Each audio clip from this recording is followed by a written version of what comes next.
Today we're talking about babies. And Joe, I've heard a lot of people say that when they bring their new baby home, they have trouble getting it into a routine. Is a routine a good idea? It is. It's a really good idea. People don't sort of understand that you can get a baby into a routine from the early days, but it's important because with that you've got a good basis to then go on.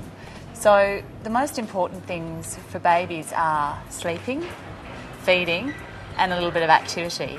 And so when you're planning your routine, you shouldn't look at it as sort of like 6 a.m. I have to do this, 10 a.m. I have to do that. You need to look at it within those cycles of sleep, feed and activity. So with a new baby, those cycles only last sort of 1.5 hours. So you need to they need to be asleep for a certain amount of time, they need to feed for about an hour, and they need to have that activity so that they're not up for longer than an hour and a half at a time. And then you put them to bed and they should sleep between the cycles. So people, you can start that from a very early stage. So if your baby sleeps for too long, will that mess up the other routines? It can. It's more about if your baby's awake for too long. Mm-hmm. And this is the key as well. Young babies from about 0 to about 3 months, say, really shouldn't be awake for more than an hour and a half.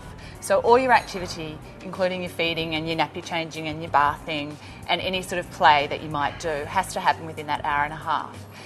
If you go over that hour and a half, babies get overtired and overstimulated, and then it's really hard to put them to sleep. It requires a bit of effort on your behalf and a lot of crying on their behalf. So it's best, this is why the routine is important, and to keep your eye on the clock in terms of how long has that baby been awake for.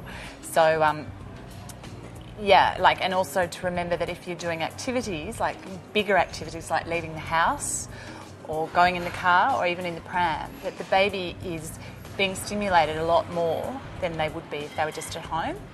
So that perhaps you should keep their awake time to a little less than an hour and a half. You should try and put them down, or get them to sleep sort of at an hour. Or remember that when you get home, they'll then be a little bit unsettled, so you have to put a bit more effort into getting them to sleep. So this hour or hour and a half of sleep that we're talking about, does it have to be in any particular environment, or can it be anywhere? Well, there is a myth that babies will sleep anywhere, and it's best, I teach mothers, that it's best in the early days especially to put your baby down where you want them to learn to go to sleep and feel most comfortable. So that it's either their bassinet or their cot within their room or next to you. When they're really young, they can sleep. They sleep out of need, so they will sleep in their pram or, in their capsule, in a noisy restaurant with lots of people around them. But I wouldn't recommend that you do that often, because it is stimulation, and even when they're asleep, it is still, if it's loud and noisy, it is still getting into them somewhere. And also it's really important for them to learn to go to sleep by themselves without much help from you. So you want them to be in the place where they're going to be asleep the majority of the time, and learn to know their cot, know the things around them, so that when they wake and open their eyes, it's familiar to them. So I say to people, for the majority of the time, try and get your baby to sleep in their cot or in their bassinet, wherever they're going to be sleeping. But obviously, you need to take them out and you need to be mobile, so every now and then that's fine to let them sleep in their pram or their capsule.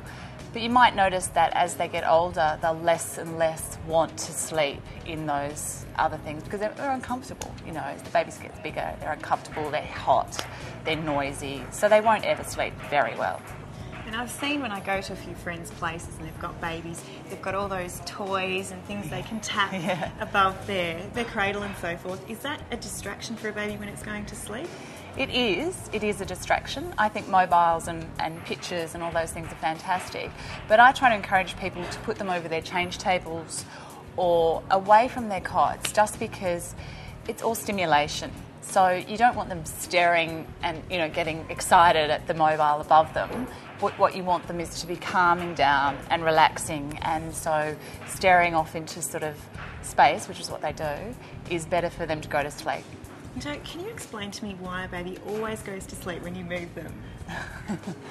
I guess it's because from when they're in utero, they're being moved around constantly, and the heartbeat, the noise of the heartbeat, and all that sort of muffled sound and movement is what they're used to. So I know it's amazing that the minute you move a baby, they go to sleep, and that's a great way to get a baby to sleep. But it's also, you can fall into a trap of, that's the way you always put your baby to sleep, by rocking it or jiggling it or nursing it, and that's what you don't want to get into. You want to get them to learn to put themselves to sleep without any of those things.